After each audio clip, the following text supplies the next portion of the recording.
qué asunto le gustaría publicar toda la verdad? De muchos asuntos, por ejemplo, por poner el más cercano a nosotros, toda la trama civil del golpe del 23 de febrero. Estoy seguro que no hemos contado todo lo que hubo, es decir, por propia incapacidad, ¿no? Es decir, por ejemplo, la trama civil del 23F casi ninguno de nosotros la conoce. Y es un tema interesante y serio, ¿no? En una profesión donde hay tanta competencia y tantas animadversiones y odios mutuos como en la profesión periodística, nos sorprende que tras el intento de golpe de Estado del 23F hubiera muchas acusaciones entre periodistas sobre quienes podían estar involucrados en la llamada trama civil del 23F. El primer señalado era el director del periódico El Alcázar, don Antonio Izquierdo, alias El Chino. A fin de cuentas, el general Milans del Bosch formaba parte de la junta de fundadores del diario Alcázar y había sido durante un breve tiempo presidente de la empresa editora, y el propio señor Izquierdo no ocultaba su amistad personal con él, aunque siempre negó haber tenido cualquier tipo de implicación en el 23 de febrero. Tú has advertido muy graves calificativos para unas personas que en estos momentos no nos pueden replicar, que están sometidas a un procesamiento y que están en prisión preventiva, y no me parece caballeroso. Quiero en cambio manifestar aquí mi profundo respeto por esas personas que errónea o acertadamente quisieron interpretar sus ordenanzas, su ética y su moral. Lo que menos caballeroso me parece es tomar a tiros el Congreso de los Diputados.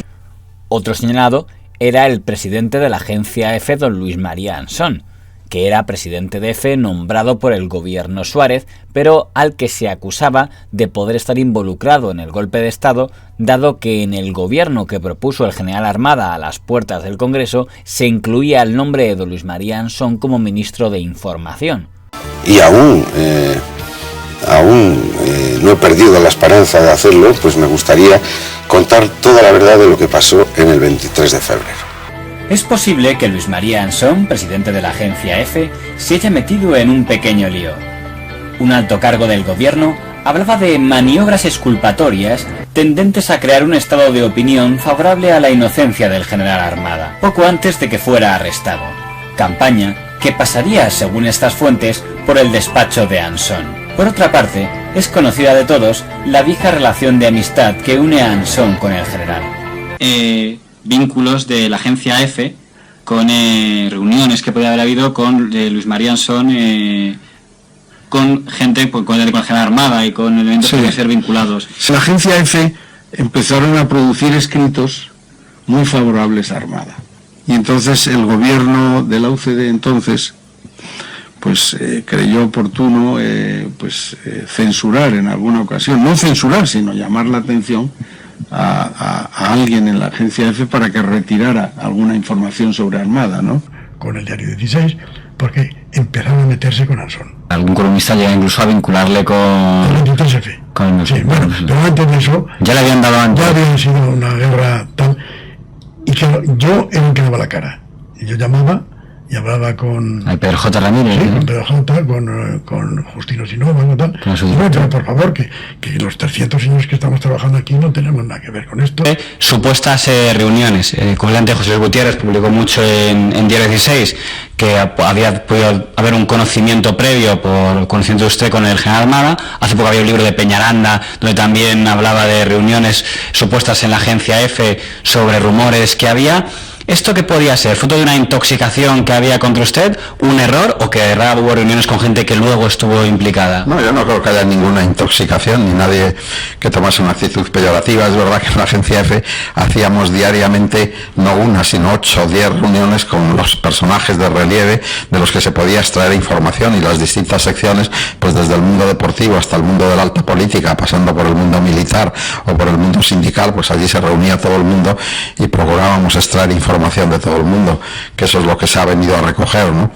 Y por lo tanto sí, no tuvimos una información precisa de lo que iba a ocurrir, porque esa no la tenía nadie, pero sí una información bastante cercana de la situación crítica que en esos momentos se estaba viviendo en España. También se señaló a la locutora de radio, doña Encarna Sánchez, que emitía desde Cataluña, desde Radio Miramar, pero cuyo programa se emitía también por todas las emisoras de Radio Voz, que entonces eran emisoras públicas del Estado. Doña Encarna Sánchez fue acusada por el columnista del País, don Francisco Umbral, de, supuestamente, haber hecho alegatos elogiando la gallardía del coronel Tejero, algo que ella siempre negó, pero el rumor fue lo suficientemente importante como para que Voz de España dejara de emitir el programa de doña Encarna Sánchez tras aquello. Encarna Sánchez, locutora en Barcelona de una emisora que paga el Estado para una red que paga el Estado y que mantiene el fuego sagrado del fascismo en la noche catalana y morandiana de Paul Morand, como sacerdotisa espuria de los peores sacerdocios, hizo anoche sus estrofas sáficas contra el Estado cantando la gallardía de Tejero. Este periódico y otros piden la investigación exhaustiva de responsabilidades. ¿Y cómo se va a investigar a nadie si ni siquiera se investiga a Encarna Sánchez, que arenga virilmente a las multitudes sin opinión del no sabe, no contesta? Lo de Encarna Sánchez sí que es radio total, pero totalmente funesta.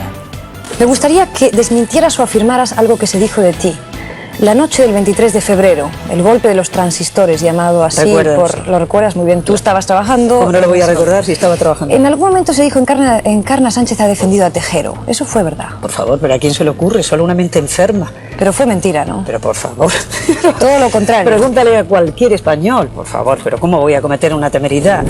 Un mes después de la publicación de aquel artículo en el periódico del Grupo Prisa, las emisoras del Estado dejaron de emitir el programa de doña Encarna Sánchez. Pero eso no impidió que la locutora radiofónica mantuviera su carrera en Radio Miramar y más tarde en la cadena COPE, conservando para siempre un enfrentamiento con don Francisco Umbral. La intervención de un tal Umbral, o usted no escribía ni trabajaba con el régimen anterior, pero qué escalofrío me entró con aquella cara repugnante. Qué repugnante, es como por dentro de repugnante. Alguien se lo tiene que decir, porque él ha hecho llorar a media España con insultos y con blasfemias y con descalificaciones. Y ahora me da igual que me conteste, y me da igual que me insulte y que me acribille. Me da igual, España cuando le lea sabrá por qué usted me contesta. Lo de Encarna Sánchez sí que es radio total, pero totalmente funesta.